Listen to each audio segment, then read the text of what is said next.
கிறிஸ்துவுக்குள் பிரியமான சகோதர சகோதரிகளே, உங்கள் அனைவரையும் தினமொரு முத்துக்கள் நிகழ்ச்சியில் சந்திப்பதில் மிகுந்த மகிழ்ச்சி அடைகிறேன். இதுவே தகுந்த காலம்.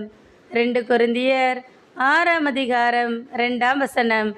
தகுந்த வேளையில் நான் உமக்கு பதிலளித்தேன், விடுதலை நாளில் உமக்கு துணையாயிருந்தேன் என கடவுள் கூறுகிறார். இதுவே தகுந்த காலம். இன்றே மீட்பு நாள். பிரியமானவர்களே, தவக்காலம் என்றாலே வெறுமனே நாம் உண்ணா நோன்பிருந்து நம் உடலை ஒடுக்கிக் கொள்ளும் காலமல்ல.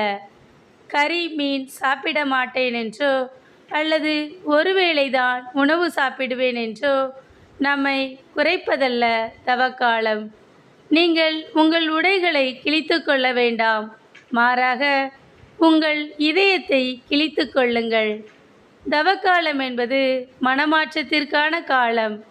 நாம் இந்த காலங்களில் ஜபம், தவம், தான தர்மம் செய்ய வேண்டும்.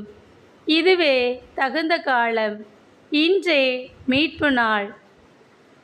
தினம் ஜபம், தவம் என்று நம் உள்ளத்திற்கான மனமாற்றத்திற்கான காலமாய் இந்த காலம் மாற வேண்டும். இன்றே மீட்பு நாள். நம் உள்ளத்திலிருந்து நம் இல்லத்திலிருந்து பிறக்க வேண்டும் தவக்காலம். பெற்றோரை, உடன்பிறந்தோரை, உறவுகளை, அண்டை அயலாரை நேசிப்போம். அன்பின் பிறப்பிடமாய் மாறுவோம். தவக்காலம் மலரட்டும் நம் உள்ளத்திலிருந்து, மனமாற்றத்திலிருந்து. அன்பு இறைவா, நாங்கள் ஜபம், தவம், தானம் என்று மனமாற்றத்திற்கான காலமாய் இந்த தவக்காலத்தை மாற்ற இதுவே தகுந்த காலம். எங்களை ஆயத்தமாக்கும் இறைவா. ஆமேன்.